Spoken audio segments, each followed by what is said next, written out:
Hey guys, I thought I'd do a video just going over some general advice for subjugations, and sort of what to start thinking about in order to hit a triple S score. Obviously, I'm only one player and I don't know everything about the game, but I think this advice is generic enough so that you can sort of take it with you and apply it, and even better my scores and better your own scores. So here are the tips if you just want to quickly have a look and then click off the video. But feel free to skip through if there's only sort of one aspect of subjugations that you're looking for some advice on. So overall, the most important thing is number one, to organise your waves properly. Secondly, to work around your dark memory weapons and upgrade them, hopefully to stage 8 and higher. Thirdly, you want to make sure you're using some nice subslot weapons because you can multiply your damage quite easily by changing a few of those. Fourth, you want to upgrade your Mythic Slabs, hopefully to 66/33, and even further for your DPS units, and then make sure you're using the right Memoirs. Fifth, you want to use your Companions properly.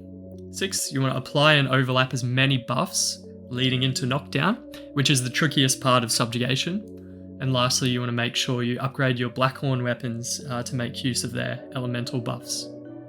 And then lastly, I just added in that you can aim for a 42 hit combo in wave 1 to increase your score multiplier, although admittedly I don't do that myself. And that's something you should think about sort of when you're aiming for higher triple S scores. Sometimes it can push you into triple S though if you only need just a touch more score to hit triple S1. Okay, so firstly, how do you organise your waves in subjugation? So every single wave, waves 1, 2 and 3, should have at least 1 or 2 top tier DPS units in it, along with 1 or 2 support characters. You should never really have triple DPS. Sometimes you can get away with it in the first wave, but otherwise you always want to support in the second and third wave. Your bold vigor units should be in waves 1 and 2, and your cage vigor damage unit should be in waves 2 and 3. Generally, EX units are good in wave 3 because you take a big area of effect damaging attack at the start of the wave, and EX units tend to be more bulky and can survive that easily. As you unlock more units and get higher scores, you can start spreading your EX units throughout the other waves. And then lastly, all units should be, this is pretty self-explanatory, but all units should be holding a weapon with an elemental advantage. So fire weapons against the wind boss, or light weapons against the dark boss. Otherwise, your characters will get targeted and they won't have their damage multiplied. I think there's a 2.25 damage multiplier added for having the right elemental weapon. Okay, so I'm just going to quickly show one of my teams as an example of how I organise my waves. And we'll go through my dark team since it is my best team. You'll see in wave 1, I have Final Fantasy XIV Noel and Celeb Gale, along with Lacrima F66X as the support. In wave 2, I've got a caged figure unit because they take lots of damage from the boss in wave 2, as well as 2 support units to boost his damage. And then in wave 3, I have A2 holding a caged vigor weapon because I know she's going to take damage, along with 2 supports in Fractured Lars and Griff to break defense and add attack respectively. And if I just flick through some of my other teams, you'll see that there is similar structure to those as well. Okay, secondly, you should work around dark memory weapons. These weapons are so good, and the reason why you want to work around them is because they generally have 2 weapon skills which are doing at least 500% damage. So there's not many other weapons in the gacha that are doing that much damage. There are a few. For example, the abyssal weapons are always higher damage, but generally you want to be working around dark memory weapons. So for example, in the versus light boss, you want to be using Lavania's Dark Fists, for example, or 063Y's Greatsword. Getting these weapons to level 8 will unlock their higher tier a bit like passive abilities. So for example, the Vigor bonus on 063Y's Greatsword goes from 10% to 20%. And that can push you towards more damage as well, which is really nice.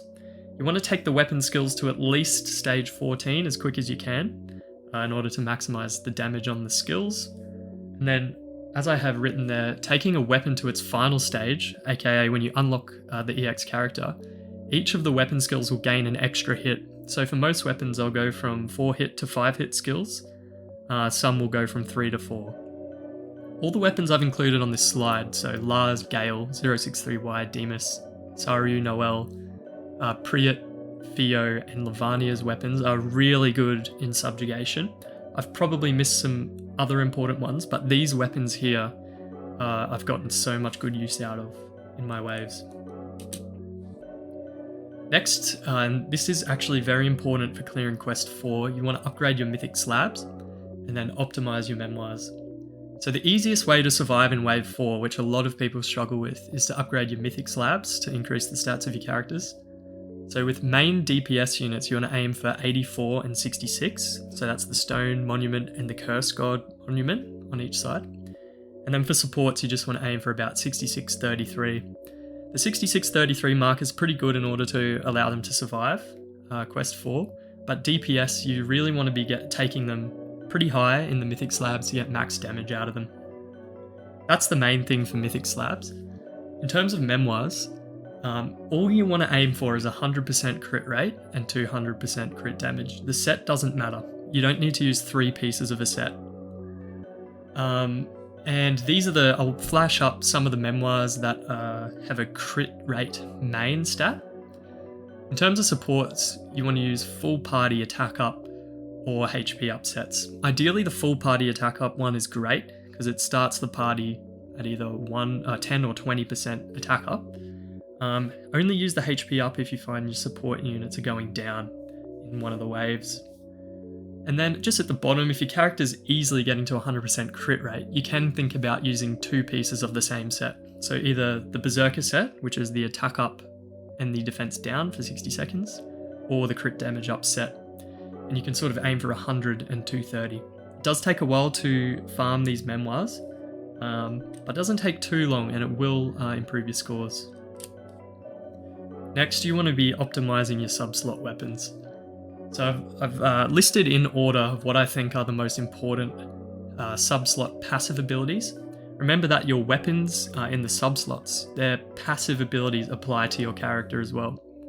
So the most important thing to get on your character is Dynamic Cage Vigor and Bold Vigor. I'll flash up a weapon showing one of those skills. But they're the ones where you do more damage the higher or the lower your health is. Secondly, Ambush is really nice, especially the Ambush passive on the EX weapons, because it's 20%, which is a massive buff. You could argue that either the third row or the second row is more important. I reckon they're about even. So thirdly, we have all of these on the same level. So Elemental Boon, Pursuit, and Static Caged and Bold Vigor. I'd argue that Elemental Boon and Pursuit are better passives than the Static Caged and Bold Vigor. Because again, like Dynamic Caged Vigor and Dynamic Bold Vigor, they multiply your damage. So those are really important subslot skills, and I will probably do a whole separate video on subslot weapons later on. And then Vigor and Fatal are also nice, but the first 3 are really good because they'll generally multiply your damage, except for Ambush. Picking a same type weapon isn't important, and I've got an example here in my third wave of my Dark team with A2, where she's holding the Aloof Tail as one of her subslot weapons. And you might be wondering, why isn't she holding a Greatsword for more stats? And it's because it has the great combination of a Dynamic Cage Vigor skill with an Elemental Boon. So that is a perfect subslot weapon, and it doesn't really matter me getting like another 2000 attack versus getting those percentage multipliers to my damage. Lastly, only use temporary Vigor passives on your characters if you can't reach the max attack up using weapon skills, companions, and character skills. Okay, I did a whole separate video on this, but you want to make sure you optimize your companions. So each wave needs to have a level 50 elemental support companion. So for example, the Dark Book that's down on the bottom left of this slide will increase dark damage dealt by 20%. And you want one of those in each wave. The other 2 companions should either have an attack up skill or a defense down ability. And I've put those 3 companions down the bottom because they give you a 30% attack buff when you use their skills. And that makes them the most important companions because they give you the highest attack buff. so spreading them out across your waves could be quite useful in order to reach 100% attack up. Remember that attack up is capped at 100%, you can't go any higher than that. Alright, that's the main thing for companions, but go watch my other companion guide for Subjugation if you want more info on them. Next is the hardest part of Subjugation, and it's related to the gameplay. So really the only way you're going to get really high SSS scores is if you do large amounts of damage and knockdown. And the way you do that is by overlapping some buffs. Remember that Pursuit and Ire abilities, so the ones that increase damage during chain attacks? Elemental damage up and crit damage abilities multiply damage. So if you're multiplying your damage, you're going to get higher scores. If you watch some of JP Bear's video, you'll see him explain it quite well in the text as to how he overlaps some of his Pursuit abilities in particular in order to make sure at the start of knockdown he's getting 2 waves of abilities buffing his attacks. And that way you get massive MLB scores. So some weapons that are really good in order to overlap are the ones with 60-second Ire skills, and I'll flash a couple of them on the screen, but the one you'll see me use the most is that wind gun during the wind subjugation, which I'll put on the screen. You can overlap the skill, right? Because the skill lasts for 60 seconds and it recovers in 28 seconds or something like that, so you can use it twice, and there'll be about a 30-second period where you have that skill applied twice. And that's really, really strong. Other good buffs to apply with support weapons are 30% attack up for 30 seconds and 30-second defense breaks. And just overlapping as many of those as you can. Alright, lastly, you want to be upgrading your Blackhorn weapons. And this is something I've been doing in order to increase my Dark Subjugation score, which was SSS 5, and it helped me get into SSS 6 territory. So all the Blackhorn weapons except for the Light Sword have a skill that increases elemental damage for 30 seconds. And using that skill prior to knockdown again is going to give you huge damage during the knockdown. In my opinion, the Dark Fists and the Fire Greatsword are ones to go for first because they're really good in PvP and Subjugation. The gun's also really good, but honestly, you can't go wrong with any of them. They're really, really strong weapons, great on support characters or on secondary DPS characters. But the main reason you want to be using them is for that elemental damage skill. Okay, and then lastly, we have the 42 hit combo. So remember, once you hit 42 hits, you get a 160% multiplier to your final score, which is really nice. I personally find it quite frustrating and annoying to work around the Moose's buffs and debuffs in order to get the combo. But if it's something you can figure out and you're willing to put the time into, it's definitely worth it. I think it's probably more worth it to think about it once you start getting higher SSS scores, because it can be frustrating, and you can break into SSS 1 without getting these combo bonuses. But if you're interested in trying to do it, you want to be using weapons with at least 9 hits in total. EX weapons are great because generally they have 2 5-hit skills, but you also really need to be using characters with 5-hit character skills. You can get away with 1 or 2 4-hit character skills, but just do the maths, add your character skills together, add your weapon skills and your companion, and that'll give you the total number of hits for your combo. The other interesting way you can work around it is to use Bloody Demas or like the 2B cosplay Theo, because if you use their 2 weapon skills and a companion, you can recharge their character skill. So you can use the character skill twice in the same combo, which is kind of interesting. So that's just some sort of general advice for subjugations. If you're interested in looking at some really good runs, go watch JP Bear or Rayon Miru's channel. They're really, really good players with good equipment, and you can watch a few of my videos as well. And just remember that like everyone has a different account, different weapons, different characters.